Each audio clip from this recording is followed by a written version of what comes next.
Så Capitals har jeg jo også markedsført jer for med fondene. Mm. Der er 2 stykker, der er closed.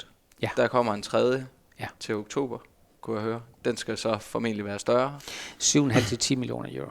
Yes. Så vi vokser stille og roligt, så vi får vores infrastruktur på plads i organisationen, ikke?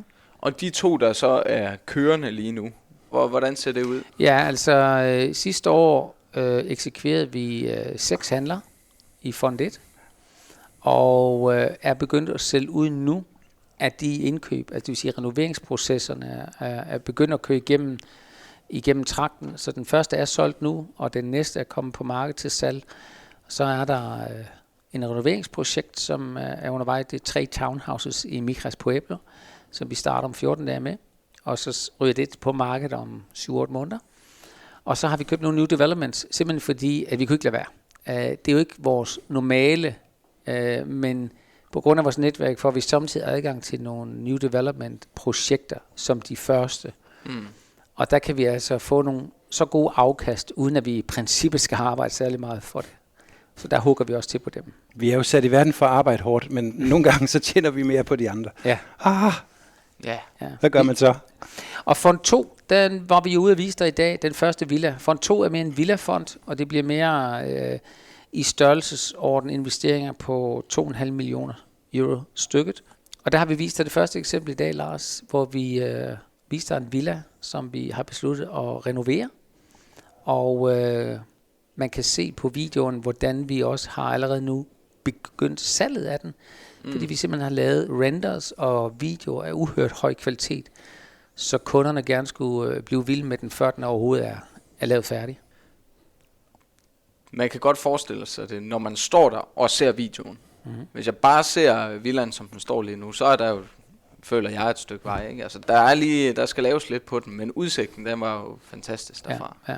Og det er jo sådan et område, hvor vi kan se, at tingene er i vækst. Vi kan se, at efterspørgslen er stor. Så går vi ind og finder de rigtige varer her, og det gør vi jo for os selv i fonden, og det gør vi for vores kunder også. Ja. Om de så bruger det privat, eller de vil flippe den efterfølgende, ikke?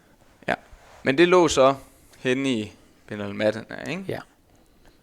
Er tanken ligesom både her med Fond 2 og endnu mere måske med Fond 3 at bevæge sig længere hen mod Marbella, hvor tingene bliver dyrere? Ja.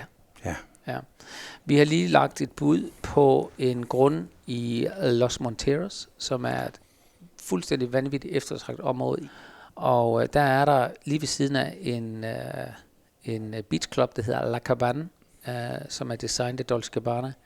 Der er der en grund, som har stået i 35 år, en tysk familie. Hvornår udgiver du det her? Vi er nødt til at mute det hele. med et gammelt hus. Men der har vi lagt et bud på den der. Ja, det hører de jo ikke, den tyske familie. Så det til full asking price. Det var mere vores konkurrenter. Nå. Jamen, så må vi få det closed, altså. Jamen, så må vi se, om vi får den closed eller ej. Ikke? Men det er sådan nogle ting, hvor vi arbejder i. Så 2,3 millioner euro for grunden alene? Ja, så skal du pille huset ned, og så skal vi starte op. Ja. Og hvad forventer man så, det skal løbe op i? Det kommer selvfølgelig an på. Jamen, der vil det så stå et hus til 5,5-6 millioner, og bliver solgt for 8-9. Bum. Ja. Men det største problem, du har i det område, det er larmen fra Lamborghinierne fra Beach Club. Det er tough life. Det er tough life. Hvis ikke man selv også larmer, ikke? Jo, det gør man nok, når man har et hus der. Måske. Det kunne også være, at man ikke kørte lam. Ja. Det var der jo en, der gjorde tidligere i dag. Han larmede der i hvert fald. Ja, det gjorde han. Vældig med, da han kørte rundt dernede i Puerto Banús. En lejebil. Ikke udelukket i hvert fald. Ej, det er ikke til at sige.